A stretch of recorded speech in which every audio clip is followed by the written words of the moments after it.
मध्ये टॉस करण्यासाठी बोरगाव आणि मुक्पे टॉस करूया. चला आज टीमचे कॅप्टन वैभव शेवाले यांच्याकडे ही धुरा सोपवली आहे.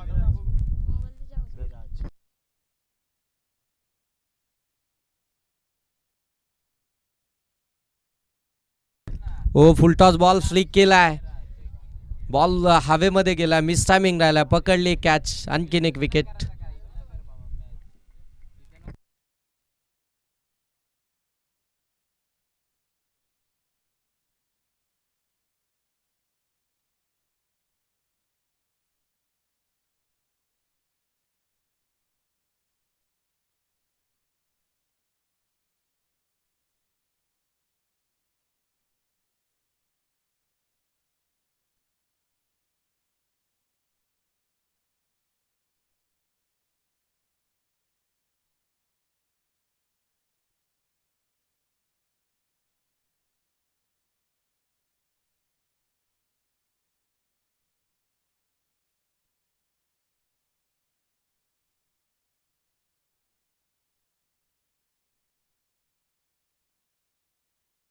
योगेश 6व्या क्रमांकावरती योगेश मैदानाच्या आतमध्ये बॅटिंग करण्यासाठी दाखल झालाय. हो स्लॅश करायचा होता, टायमिंगच साधता आलं नाहीये. इथे देखील एज घेतली, आणखीन एक विकेट. विकेट हॅट्रिक संपादित केली आहे गोलंदाज दीपकनं. जबरदस्त गोलंदाजी राहिली आहे. पहिल्या सत्रामध्ये बॅटिंग केली, 57 धावा बनवल्या, 58चं टार्गेट ठेवलं आणि त्याच टार्गेटला आता बचाव करत असताना इतकी चांगली गोलंदाजी, जो स्टार्ट खऱ्या अर्थानं मयूरनं चांगला मिळवून दिला. त्यानं मात्र 2 विकेट्स घेतल्या. त्यानंतर मात्र दीपक आलाय. दीपकनं आतापर्यंत आपण पाहताय 3 बॉलमध्ये सलग 3 मोठे आदरे दिलेत ते अर्बन टीमला. नवीन फलंदाज मैदानाच्या आतमध्ये बॅटिंग करण्यासाठी दाखल झाला आहे तो म्हणजे मयुरेश. चला बोरगाव टीम आणि मुक्पे टीम आपण टॉससाठी या. टॉस करायचं आहे.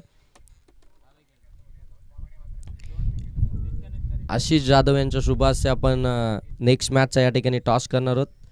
या सर टॉस बॉक्समध्ये आपलं सहर्ष स्वागत. मुगाई माता मुक्पे आणि बोरगाव या 2 टीम दरम्यान टॉस. हो इथे देखील मिस टायमिंगच आहे.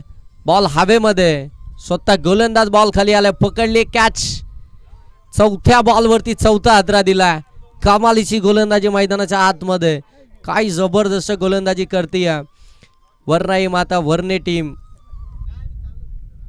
डॉमिनेट केले पूर्णपणे अर्बन टीमला. 4 बॉलमध्ये 4 विकेट घेतलेत. पहिल्या ओव्हरमध्ये 2 आल्यात, 6 धक्के दिलेत एका पाठोपाठ एक. बोरगाव टीमनं टॉस जिंकलाय. बॅटिंग करण्याचा डिसिजन आहे दोन्ही टीम. आपण मैदानाच्या आतमध्ये जाण्या अगोदर आपण आयोजकांशी संपर्क साधा.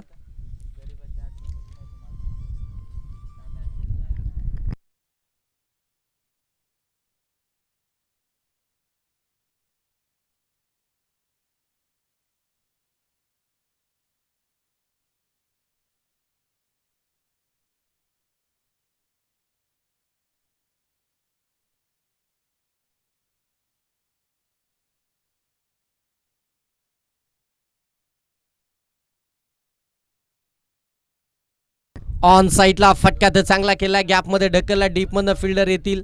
धाव घ्यायचा प्रयत्नच केला नाहीये. इथून आपण पाहताय हा 5वा चेंडू निर्धाव आलाय.